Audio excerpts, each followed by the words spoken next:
할렐루야. 오늘 우리가 함께 나눌 말씀의 제목은 전신갑주를 입으라. 전신갑주를 입으라입니다. 바탕화면 보시면은 모든 게 다 설명이 되죠. 전신갑주가 뭐냐면 갑주는 모르겠는데 전신은 알겠어. 전신은 온몸이니까요. 온몸에 갑옷을 입고 있는 기사의 사진을 제가 저거 여러분 그림 아닙니다. 사진입니다. 한번 올려서 설명을 해 보았습니다. 지난주에도 말씀 들어가면서 제가 영화를 가지고 도입 설교를 시작했는데요. 오늘도 제가 한 편의 영화를 소개하며 말씀을 시작하려고 합니다. 기사 윌리엄이라고 하는 영화입니다. 기사 윌리엄. 2001년도에 이제 전 세계에 방영이 된 영화인데요. 미국 영화입니다. 영어 제목은 뭐냐면요. 기사 이야기, A Knight's Tale이라고 합니다. 이 영화는요. 시대 배경이 아주 한 600년 전 이야기예요. 14세기 유럽을 배경으로 하고 있는데 줄거리를 이제 조금 간단히 살펴보면요. 저 사진에 나와 있는 멋있게 생긴 청년은요. 영화 배우니까 당연히 아주 멋있게 생겼겠죠. 근데 이 청년은 영화 속에서 평민의 아들로 태어납니다. 600년 전, 600년, 700년 전에 유럽이라고 할 것 같으면 거기는 우리나라는 뭐 더 심했겠지만 유럽도요. 귀족이 있었고 평민이 있었고 또 거기도 또 이제 아주 낮은 계층의 종이 있었고 그보다 더 못한 노예가 있었고 뭐 이런 것들이 있었습니다. 이 사람은 평민의 아들로 태어납니다. 그리고 이제 어느 기사를 만나서 그 기사의 시종으로 이렇게 일을 하게 되는데 그만 이 기사가 별 볼 일 없는 기사였어. 사실은 별로 능력도 없고 그냥 있는 것이라고 하면 갑옷 한 벌 외에는 아무것도 없는 그런 늙고 병든 기사였는데 이 기사가 어느 날 갑자기 나무 밑에 앉았다가 좀 쉬어야 되겠어 그랬더니 죽어버립니다. 자기의 주인인 기사의 죽음으로 말미암아 이제 먹고 살 길이 막막해집니다. 어떻게 하나 큰일 났다. 결국 이제 먹고 살 방편을 하나 마련한 것이 그게 뭐냐면 이 자기 죽은 주인 기사가 남기고 간 갑옷을 자기가 대신 입고서 가짜 기사 행세를 하게 됩니다. 처음에는 먹고 살기 위해서 시작한 이 일이 점점 일이 커집니다. 말을 타고 겨루는 마상장술대회, 여러분 제가 화면에 실어놨는데요. 마상장술대회라고 하는 저 경기에서 어떻게 된 건지 이 가짜 기사인 윌리엄이 그냥 만나는 족족 다 이기는 거예요. 그러면서 아주 그 지체 높은 귀족 가문의 아가씨와도 사랑에 빠지고 하는 아주 그런 삶을 이제 살아가게 되지요. 이 영화에서는요, 두 가지의 선, 라인 말입니다. 이 두 가지의 선이 이야기 속에 함께 흘러가는 것이 이 영화를 보다 보면 보이게 됩니다. 하나는요, 기사 자리에 선 이 평민 청년이 진짜 기사가 되어갑니다. 이 사람은 기사가 아니에요. 근데 기사로서 갑옷을 입고 기사들이 싸우는 이 마상장술대회를 하면서 이기고 그러면서 이 사람이 어떻게 된 노릇인지 진짜 기사가 되어갑니다. 그런 그 사람의 성장과 변화의 모습이 하나 담겨 있고요. 다른 하나는 뭐냐면요. 시대가 변하고 있음을 상징하는 주인공이 입고 있는 이 갑옷이에요. 나중에는 이기다 보니까 나중에는 강적들하고 싸우면서 그만 이 갑옷이 부서져 버리고 맙니다.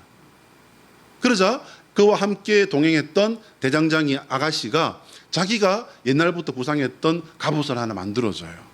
근데 이 갑옷은 너무나도 아주 중요한 곳만 가리면서 아주 활동성이 좋아서 마상 장술대회를 할 때도 아주 미세한 동작까지 할 수 있고 그리고 강하면서도 그리고 작은 그런 아주 효율적인 갑옷을 만들어주게 됩니다. 이게 뭐냐면요.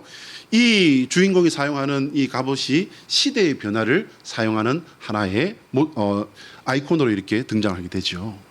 주인공은 평민이었음에도 당시 귀족들이 가지고 있지 못한 귀족다움에 대해서 도전합니다. 평민 청년이 기사보다 더 귀족다움으로 인해서 귀족들에게 하나의 일침을 준 게 되는 것이죠. 중세시대 귀족들은요, 그 귀족들의 그 위선과 상징이 바로 이 갑옷이었다는 거예요. 참 희한하죠. 기독교 신앙의 모든 그 사회를 다 붙잡고 있었고, 사실은 이 귀족들이 가지고 있는 기사들의 이 상징과도 같은 갑옷이라는 것은 성경 말씀에서도 사실은 발언한 아주 중요한 관계가 있는 그런 것인데, 이것이 그 중세 귀족의 위선과 거짓을 상징하는 하나의 상징물이 되어 있다라는 것입니다. 영화는요, 결국 그래서 주인공과 친구들은 잘 먹고 잘 살았습니다라고 하는 해피엔딩으로 끝이 납니다. 이 영화 또한 세상에 나온 지 20년이 지났지만요, 사람들은 이 영화를 생각할 때마다 아주 멋진 영화라고 이렇게 떠올리고, 이 영화를 좋아하는 사람들은 역시 또 찾아서 보고 또 보는 그런 영화 중에 하나이지요. 왜냐하면 우리가 귀담아 들어야 할 가치 있는 이야기를 이 영화 속에서 재미와 함께 작품성과 함께 이렇게 싣고 있기 때문입니다. 귀족으로 태어난 것만으로는 귀족이 아니라는 도발적인 주장을 하고 있습니다. 이것은 그 옛날 귀족이 있고 평민이 있고 천민이 있는 그런 세대에만 여러분 이게 해당된다면은 이 영화는 아마 2001년도에 나와서 그냥 재미있게 한번 보고 지나가는 그런 영화가 되고 말았을 것입니다. 그러나 오늘 현대를 살아가는 우리에게도 이 영화를 통해서 깨달음을 주고 있기 때문에 이 영화는 회자되면서 다시 찾아보는 그런 영화가 되지 않았을까 생각합니다. 책임 있는 삶과 바른 방향성을 통해서 귀족의 정체성을 이루어가는 것이라는 말을 이 영화는 오늘 우리에게까지 하고 있습니다. 나사렛 예수님을 그리스도로 믿는 우리 성도도 사실 마찬가지예요, 여러분. 하나님의 자녀인 우리도 하나님께 받은 주의 자녀다운 삶을 살아야 할 줄로 믿습니다. 한번 따라합니다. 하나님의 소원은 우리가 예수 그리스도 안에서 바른 정체성을 가진 성도가 되는 것이다. 시작. 하나님의 소원은 우리가 예수 그리스도 안에서 바른 정체성을 가진 성도가 되는 것이다. 바른 정체성 가진 성도 되시기를 주의 이름으로 축복합니다. 여러분, 그러면 바른 성도가 가져야 할 바른 정체성은 뭘까요? 오늘 사도 바울은요, 에베소서를 마치면서 성도의 바른 정체성을 거룩한 싸움을 하는 군인이라고 말을 합니다. 이거는 우리가 기존에 알고 있던 믿음의 가치와는 상당히 이게 뭔가 좀 달라 보입니다. 여러분, 거룩한 싸움을 하는 군인이라는 거예요. 그러면 예수님께서 우리에게 가르쳐 주신 그 사랑이나 또 인내하고 포용하고 용서하는 그런 것들은 다 뭐예요? 군인이 용서하는 그런 존재입니까? 아닐걸요? 전신갑주는요, 일반인이 입는 옷이 아닙니다, 여러분. 군인이 전쟁터에서 사용하는 것이기 때문에 이것은 굉장히 특별한 의미가 있습니다. 전신갑주, 이것을 우리 말로는 그냥 말하기를 갑옷이라고 말합니다. 갑옷은요, 현대인인 우리에게는 아주 낯선 물건이에요. 박물관이나 혹은 영화에서나 볼 법한 갑옷에 대해서 이해하는 것은요, 우리에게는 사실 쉽지 않습니다. 그러나 사도 바울이 바울 당시 사람들도 흔하게 볼 수 없었던 이런 전신갑주, 온몸을 감싸는 이런 갑옷에 대해서 말한 이유가 있을 겁니다. 그것을 여러분 우리는 이 말씀을 읽으면서 묵상하고 생각해보고 돌이켜봐야 되는 것입니다. 다른 것도 아니고 사랑을 실천해야 할 신앙 공동체 사람들에게 가장 끔찍한 사륙의 현장에서 사용되는 갑옷을 입으라고 한 건요, 특별한 목적을 가지고 한 말이라고 봐야 한다고 말씀을 드립니다. 사도 바울은요, 성도가 영적 싸움을 하는 사람이라고 했습니다. 영적 싸움. 여러분, 이거 아주 깊이 마음에 새기셔야 됩니다. 여러분, 에베소서 읽을 때 참고하시기 바랍니다. 1장에서부터 3장까지는요 성도가 받은 구원에 대해 설명하고요, 그리고 4장부터 6장까지는요 구원받은 성도가 어떻게 살아야 할지에 대해서 이렇게 설명을 하고 있습니다. 그중에서 오늘 본문 에베소서 6장 10절로 20절 말씀은요 결론 부분에 해당해요. 마지막 결론 부분. 그러면 오늘 이제 이 본문의 10절부터 11절은 사도 바울이요 어떻게 말하고 있냐, 뭔 말을 하고 있냐면요, 강건해지라고 말하는 거예요. 끝으로 강건해지라는 거예요. 전쟁에 임하는 병사가 허약하거나 병이 있다면요, 그건 싸울 준비가 안 된 거예요. 여러분, 군대에 가서 이제 신병 훈련소에 들어가게 되면 계속 하는 게 뭡니까, 여러분? 계속 하는 게 뭐냐면요, 군사훈련, 제식훈련, 발 맞추고 같은 행동을 하고 이런 것들도 하고 정신무장도 시키지만요, 계속 하는 건 뭐냐면 체력훈련입니다. 오늘 사도 바울은 우리에게 이 말을 처음으로 내놓은 겁니다.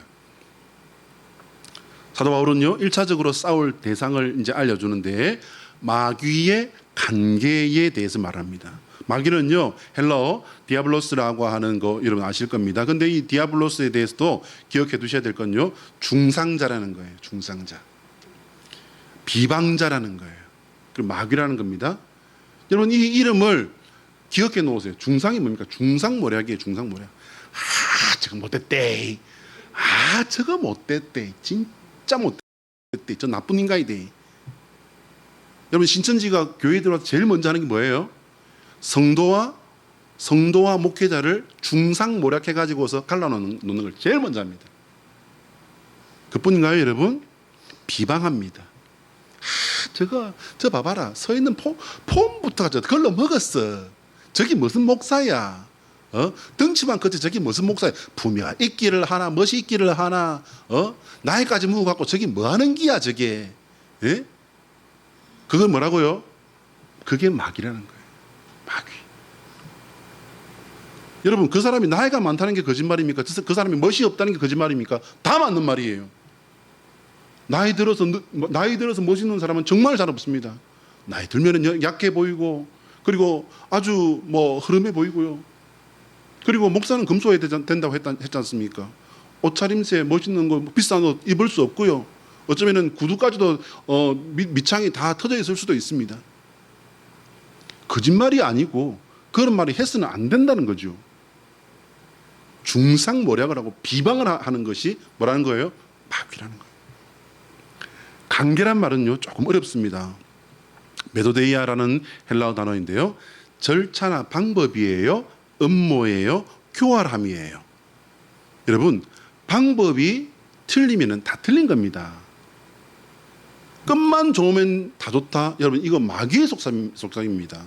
실패를 하더라도 방법이 틀리면 틀린 거예요. 목적을 위해서 교활해도 되고 음모를 꾸며도 되고. 여러분, 신천지가 왜 마귀라고 할 수밖에 없는 겁니까? 왜 나쁜 사람들이 되는 이유가 뭡니까, 여러분?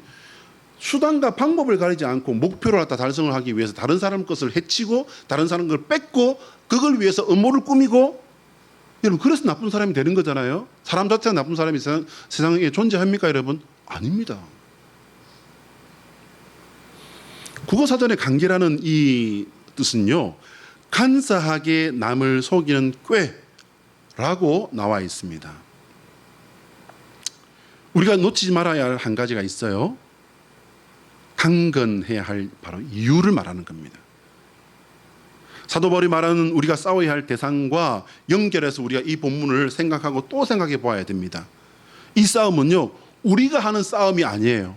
그런데 우리들어 하나님께서 주시는 전신 갑주를 입으라는 거예요. 여러분, 갑옷을 저도 입어본 건 아닙니다. 그런데 갑옷이 성경에 있다는 그 이유 하나만으로 TV에서 갑옷을 입은 어느 여행객이 입어보는 장면을 우연히 보게 되었는데요, 채널을 멈출 수밖에 없어요. 왜? 성경에 갑옷이 나오니까 어떤 느낌일까? 그래서 볼 수밖에 없었습니다. 어느 여행자가 TV에서 이제 이 사람은 전문 그 여행자로 이제 나옵니다. 근데 저 갑옷을 유럽 여행을 하면서 중세 시대의 갑옷을 입어보게 됩니다. 못 움직이더라고요. 못 움직여요.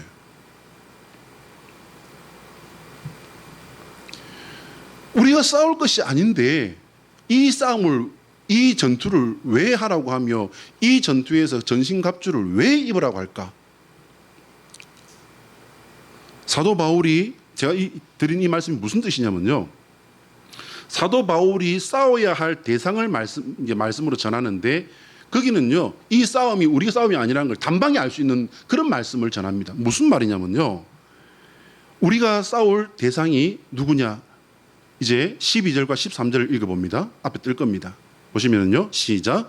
우리의 씨름은 혈과 육을 상대하는 것이 아니요 통치자들과 권세들과 이 어둠의 세상 주관자들과 하늘에 있는 악의 영들을 상대함이라. 그러므로 우리의 하나님의 전신갑주를 취하라. 이는 악한 날에 너희가 능히 대적하고 모든 일을 행한 후에 서기 위함이라. 하나님의 전신갑주를 취하라는 거예요. 입으라. 그냥 갖고 있으라는 말이 아닙니다, 여러분. 입으라는 겁니다. 그러면 열심히 싸워야 되겠네? 아니요, 여러분. 여기 대상들을 보세요. 그 대상들을 보시면은요, 사도 바울이 말하는 이 대상들은 일반인은 절대로 상대할 수 있는 상대가 아니에요. 통치자들과 권세자들은요, 분명 사람으로 해석하면은요, 일반적인 사람이 아닙니다. 어떤 사람들이냐면요, 세상을 움직이는 강력한 공적인 힘을 가진 사람들이에요. 사람이지만 강력한 힘을 가지고 있기 때문에 일반적인 그 권세자들을 일반인이 상대한다는 것은요, 예나 지금이나 불가능한 얘기입니다. 말이 안 되는 거죠. 그런데 이건요, 사람을 말하는 것보다는요, 악한 영의 세력을 말하는 것이라고 주석가들은 설명을 합니다. 또한 사도 바울은요, 악한 영들을 말을 했습니다. 그것은요, 인간 세계에서 활동하는 마귀를 말하는 거예요. 그것들의 대장인 하늘에 있는 영들과 사단을 말합니다. 땅에 있는 강력한 세력과 영적 존재들과 싸워야 한다고 사도 바울이 우리에게 말씀을 전한 거예요. 아울러서 하늘에 있는 악한 영의 대장과 싸워야 한다고 이렇게 말을 하는데, 이게 뭡니까, 여러분? 점점 이게 범위가 좁혀지잖아요. 이렇게 큰 것에서부터 세상에 편만해여 있는 어떤 공적인 세력들, 그 세력들을 움직이는 어두운 어떤 세력들, 그것들로부터 이제 그 다음에는 영적인 존재들, 그 영적인 존재를 일으키는 정말 그 핵심이 되는 악한 존재, 그게 뭐예요, 여러분? 사단이잖아요. 사단 마귀. 그게 뭡니까? 정강법으로 이제 우리에게 사도 바울이 설명한 것으로 보입니다. 이건요, 평범한 인간인 우리가 할 수 있는 싸움이 전혀 아니에요. 사도 바울이 이 사실을 몰랐을까요? 당연히 알았죠. 하나님께서는요, 사도 바울이 아는 걸 하나님께서 모르시겠습니까? 그래서 사도 바울은 하나님께서 주시는 전신갑주를 입으라라고 우리에게 말씀을 전한 것입니다. 그래서 제가 말씀드린 바와 같이 하나님께서 하시는 전쟁이지 이 전쟁은 우리가 하는 전쟁이 아니라는 말씀을 드리는 겁니다. 지난주에 저는 태국 치앙마이를 중심으로 활동하는 선교사님 사역지를 방문하고 왔습니다. 이 선교사님은요, 18년 전에 태국에 처음 가서 그야말로 맨 땅에 헤딩하듯이 선교 사역을 하셨더군요.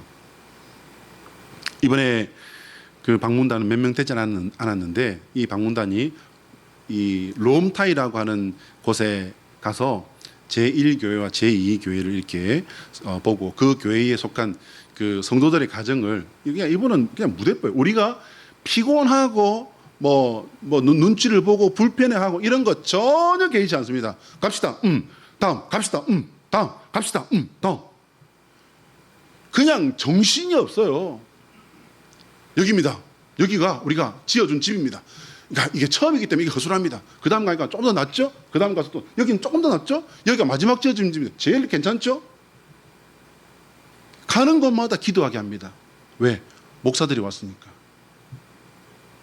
이 가정의 문제가 뭐다? 그 사람들 세워둔 채 이야기를 합니다.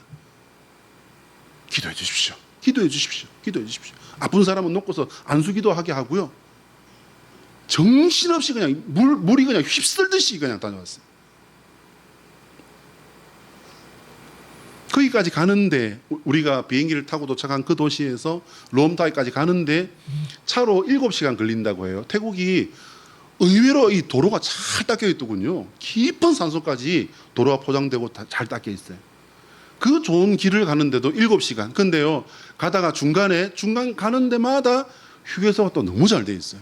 그래서 그게 들러가지고서 맛있는 커피도 마시고, 이렇게 가다가 들러서 쉬고 또 가다가 들러서 쉬고 이렇게 하니까요, 8시간이 넘게 걸리더라고요. 그러니 얼마나 피곤했겠습니까? 피곤했는데 도착하자마자 교회 가가지고서 지금 이 교회가 이것이 문제고, 그래서 이 교회를 어떻게 지으려고 합니다. 우리가 피곤하고 눈치 보고 이런 거 전혀 눈치 안 봐요. 그 다음에 이제 갑시다. 그래서 이제 여기 있는 성도들을 우리가 보러 가야 됩니다. 가가지고서 1, 2, 3, 4, 5, 6. 그리고 이제 캄캄해지고야 이제 우리가 숙소되는 교회를 갑니다. 그 교회도 마찬가지예요. 거기 가서도 뭐 메뉴나 이런 거 그냥 우리가 준비했습니다. 먹어요. 손으로 먹어요. 아, 예.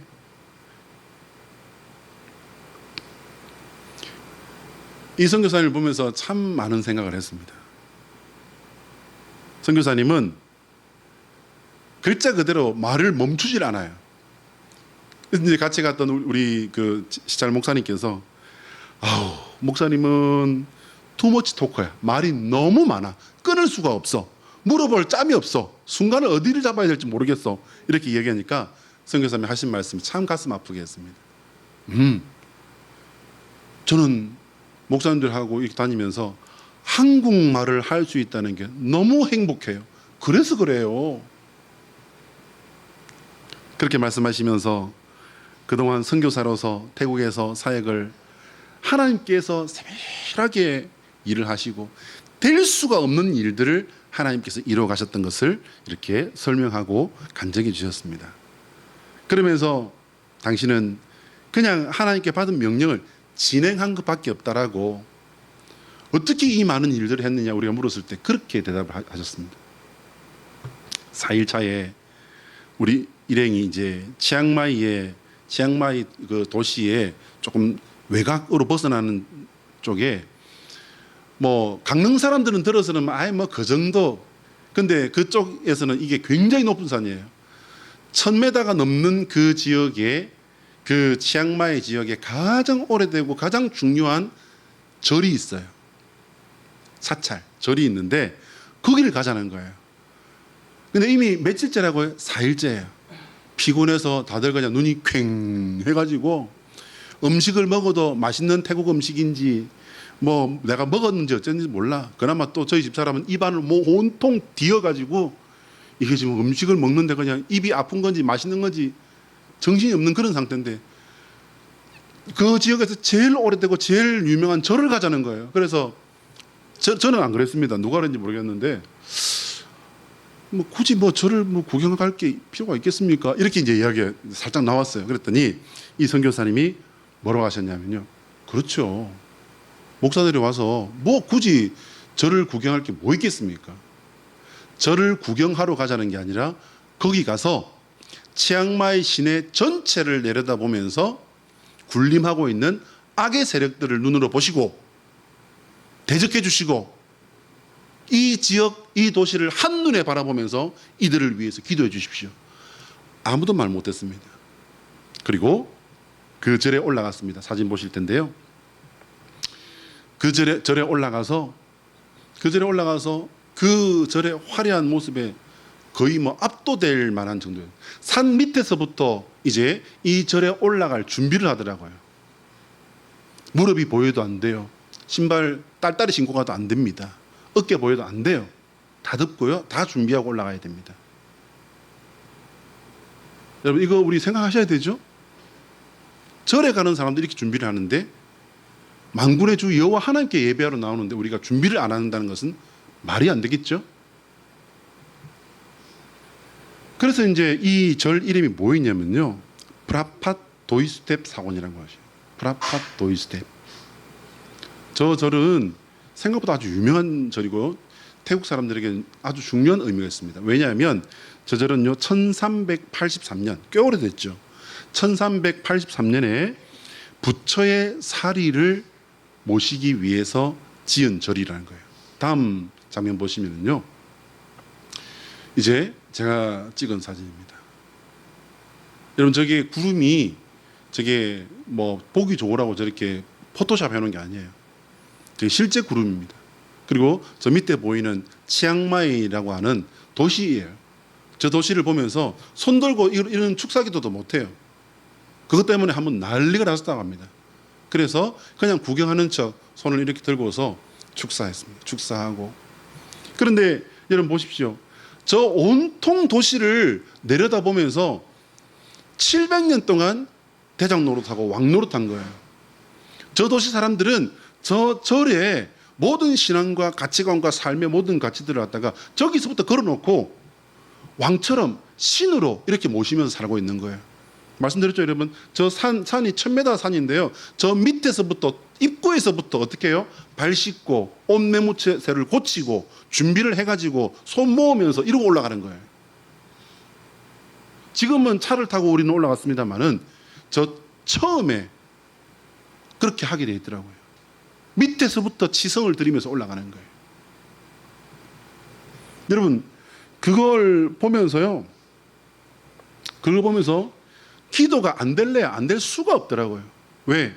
저 악하고 음란한 거짓의 영에 눌려서 끌려다니고 있는 700년 동안 끌려다니고 있는 저들이 보이기 시작하니까 중보기도 그리고 그 영들에 대한 대적기도 이게 안 될래야 안 될 수가 없더라고요. 사랑하는 성도 여러분, 기억하시기 바랍니다. 영적 전쟁은 우리에게 속한 것이 아니에요. 말씀 두 군데 찾아봅니다. 사무엘상 17장 47절 말씀을 같이 읽어봐요. 시작. 또 여호와의 구원하심이 칼과 창에 있지 아니함을 이 무리에게 알게 하리라. 전쟁은 여호와께 속한 것인즉 그가 너희를 우리 손에 넘기시리라. 역대하 20장 15절 시작. 아하시엘이 이르되 온 유다와 예루살렘 주민과 여호사밧 왕이여 들을지어다. 여호와께서 이같이 너희에게 말씀하시기를 너희는 이 큰 무리로 말미암아 두려워하거나 놀라지 말라. 이 전쟁은 너희에게 속한 것이 아니요 하나님께 속한 것이니라. 할렐루야. 전쟁은요 하나님께서 행하시는 하나님의 일입니다. 모든 전쟁이 그딴 것이 아닙니다. 성도를 앞세우고 성도가 행하는 전쟁을 말하는 거예요. 하나님께서 명령하신 전쟁을 말하는 것입니다. 다만 우리는 사도 바울이 전한 말씀과 같이요, 진리로 허리를 띠고 거룩한 의로 우리의 가슴을 지켜줄 가슴 마기를 붙이고 평안과 복음을 전달하러 달려갈 준비를 해야 하는 겁니다. 그 모든 것을 위해 믿음이라는 방패를 들고 악한 것들이 쏘는 공격을 막아내야 되는 거예요. 여러분, 악한 것들이 우리를 환대하고 세상이 우리를 환대한다고 하지 않습니다. 악한 것들이 세상을 통해서 우리에게 싸워오고 우리를 핍박하고 우리를 막기 때문에 우리가 순응하는 것이 아니라 싸워가면서 하나님의 일을 해야 되기 위해서는 그 방해하는 것들과 우리가 싸우라는 거예요. 그리고 구원의 투구를 쓰고 성령의 검, 곧 하나님의 말씀을 받아야 된다는 겁니다. 이제 사도 바울은요, 인간인 우리가 성도로서 싸워야 할 우리의 싸움을 이제 더 구체적으로 설명합니다. 18절 말씀을 같이 읽어봅니다. 시작. 모든 기도와 간구를 하되 항상 성령 안에서 기도하고 이를 위하여 깨어 구하기를 항상 힘쓰며 여러 성도를 위하여 구하라. 성령 안에서 간절히 구하고 기도하시는 성도 되시기를 축복합니다. 결국 기도야말로 성도가 해야 할 가장 치열한 싸움이라는 겁니다. 여러분, 기도하시면서 영적인 존재를 보신 분들 아마 많을 겁니다. 대부분의 기도하신 분들은 다 느끼거나 다 본다고 저는 믿습니다. 저 역시도 마찬가지입니다. 여러분, 기도는요 영적인 싸움이에요. 초신자들이야 내 소원을 구하고 내가 하는 일들이 잘 되기를 구하고 만사형통을 구하지만 믿음에 조금이라도 늦는 사람들은 이제 그렇지 않습니다. 하나님의 나라와 그 의를 위해서 구하는 사람이 되는 줄 믿습니다. 그 기도로 들어갈 때 사단 마귀도 본격적으로 이제 우리를 막고 싸워옵니다. 그럴 때 어떻게 하라고요? 전신갑주를 입고 싸우라는 거예요. 그 말은 곧 내 능력이 아닌 하나님의 능력을 입고 싸우라는 겁니다. 할렐루야. 우리는 기도와 예배를 위해서 좋은 컨디션을 준비하고 깨끗하고 맑은 정신을 또한 준비해야 합니다. 어제 강릉에 이제 돌아와서 집에 도착하니까 이제 11시, 그러니까 점심때가 거의 다 됐더라고요. 조금 쉬고 이제 짐을 정리를 좀 해놓고 이제 그냥 퍼뜩 누워서 일어났는데 5시가 거의 다 됐더라고요. 잠시 그냥 자고 난 줄 알았는데 5시가 다 됐어요. 그래서 이제 부랴부랴 이제 챙기고 나와서 주일 준비를 하는데, 주일 준비를 하는 내내 머리가 멍하고 생각이 진행이 되질 않는 거예요. 여러분, 목사인 제가 이 폰을 들고 다니면서 뭐 했겠습니까? 폰을 들고 다니면서 틈이 날 때마다 주일 설교 본문 연구하고 생각하고 읽고 또 읽고 또 읽고 하지 않았겠습니까? 당연히 그 본문을 제가 분해를 하고 그리고 그걸 갖다 다시 정리를 하고 그 속뜻을 내가 다시 생각해보고 고려를 해보고 내가 생각했을 때 이건 이런 것 같은데 주석을 보면서 확인을 해보고 안 했겠습니까? 당연히 했지요. 그래서 정리를 했지요. 그런데 이게 머릿속에서 나오질 않는 거예요. 피곤해서 머리가 멈춰버린 거였어요. 빡빡한 여행 일정도 힘이 들었지만 밤새 비행기 속에서 잠을 자지 못하고 내내 시달려버렸어요. 집사람이 비행기에서 힘들어해서 자리를 바꿔줬는데 이렇게 바꾼 그 자리 그 옆에 앉은 남자분이 계셨어요. 남자분이 앉으셨는데 제가 자리를 바꿨거든요. 근데 그분이 좀 죄송하게도 얼마나 노린내가 많이 나는지 마스크를 하고 있었음에도 불구하고 코를 찌르는 노린내가 나는 거예요. 고개를 돌릴 수가 없었어요. 자다가 냄새 때문에 깨가지고서 다시 이렇게 돌리고. 또 제가 또 키가 얼마 안 되잖아요. 그러니까 그 비행기 좌석이 저한테 딱 맞지 않겠습니까? 너무 맞다 보니까는 운신을 할 수가 없잖아요. 이제 우리 강모사님 정도만 되면은 다리 쭉 펴고 이렇게 주무실 수도 있을 텐데 저는 이 쓸데없이 이 사이즈 때문에 무릎이 닿아가지고 어떻게 할 수가 없어요. 집사람은 옆에서 그냥 거의 인사불성이 되어서 자고 있어요. 자리를 잡아주고 이렇게 옆으로 그냥 미끄러져서 밖으로 떨어질 것 같으니까 잡아주고 또 기대 오면 또 어깨를 또 기대주고 도착했습니다. 도착해서 거기서 강릉까지 4시간 가까이를 또 제가 운전해 왔습니다. 그러니까 안 피곤하다면 그게 거짓말이겠죠. 근데 당연히 이 정도는 할 수 있어라고 생각해서 제가 이제 이렇게 하고 왔는데 그게 좀 무리가 됐던 모양입니다. 사랑하는 여러분, 제가 말씀드렸듯이 그 사원으로 올라가는 사람들을 그 밑에서부터 올라가는 사람들을 보면서 저는 적은데라는 생각을 했어요. 적은데. 우리는 주의를 위해 기도를 위해 최고의 컨디션을 준비해서 주님 앞에 나와야 합니다. 한번 따라할까요? 예수 그리스도의 십자가가 성도가 입어야 할 전신갑주이다. 자, 시작. 예수 그리스도의 십자가는 성도가 입고 전신갑주이다. 아멘. 제 상태가 얼마나 안 좋은지 아시겠죠?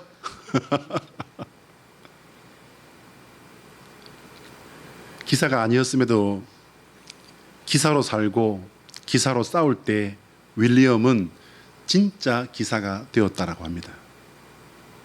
우리가 신앙인으로 사는 것은요, 우리의 의가 아닌 예수 그리스도의 십자가의 의 때문입니다.